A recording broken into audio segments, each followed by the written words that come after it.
Welcome to FPL Differential XI, a series where we pick a team of 11 lowly owned players who we predict to score the most points for the upcoming game week, to assist you in gaining substantial rank over other fantasy managers. There's just 3 rules. The squad must be worth no more than 82.5 million, each player must be owned by a maximum of 10% of total players in the game, and we're only allowed to pick a maximum of 3 players from a single team. A silhouette of each player we've selected is already on the pitch, so feel free to play along by seeing how many of the 11 you can correctly guess. First up in goal, I've gone for Jose Sarr for Wolves away match against Southampton. Despite Wolves struggling for the majority of the season so far, they managed to pick up an impressive 3-0 win over Liverpool last week. One thing that really surprises me is that Sarr is currently the 3rd top scoring goalkeeper in FPL with 88 points. To add to his appeal, Southampton have been poor for the entirety of the campaign and have only scored 17 goals in 21 games. For that reason, I expect Sarr to keep a clean sheet in this one. To kick off the defence, it's Benoit Badiashile for Chelsea's away fixture against West Ham. Since the Premier League restart, Chelsea have had one of the most airtight defences, conceding just 4 goals since Gameweek 17. The Blues have kept 3 clean sheets in their last 3 matches, and Badiashile, who joined in January, played in each of those games. One issue with Chelsea since Potter took over is the uncertainty of which players will start each week. But seeing as Badiashile is unable to participate in the Champions League, he'll likely continue to start in the Premier League. Another team that has gone under the radar with their impressive defensive stats is Fulham, conceding just 3 goals since Gameweek 17. During this time, they've come against some tough opponents in Tottenham, Newcastle and Chelsea twice. The reason I've decided to go for Robinson is because he seems to be the most attack-minded player from the Fulham defence, constantly making runs out wide into the opponent's final third.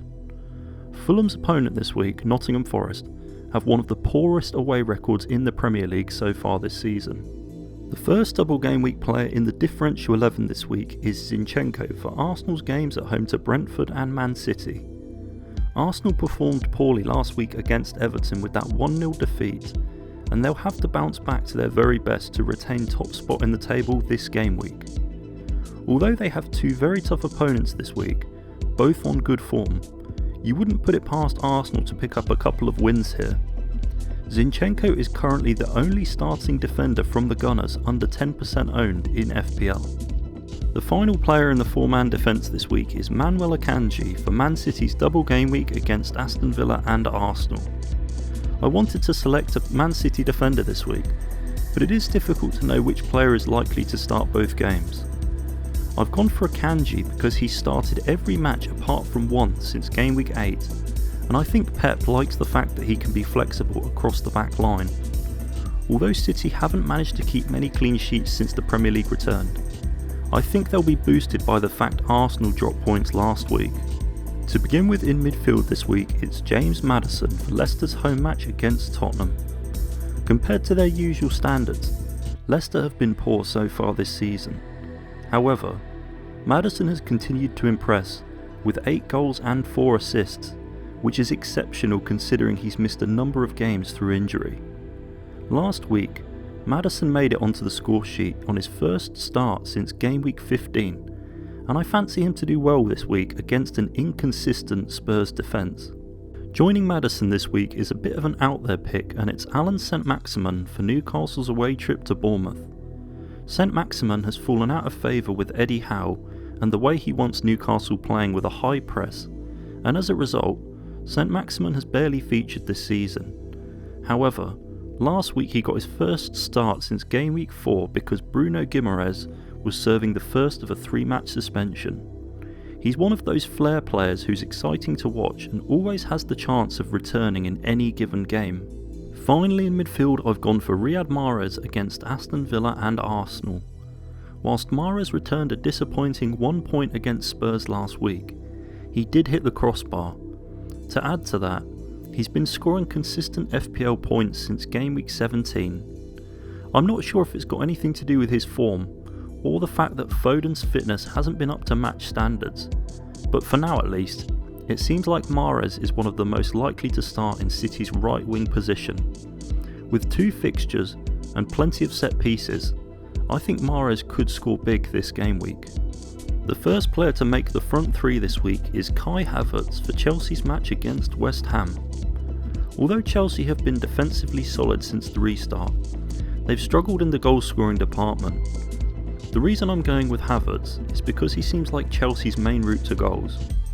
Potter doesn't seem to like starting Aubameyang, and the other forward players are rotation and minutes risks. To add to his appeal is the fact that Jorginho has now left to go to Arsenal, so there's a higher chance Havertz becomes Chelsea's first choice penalty taker.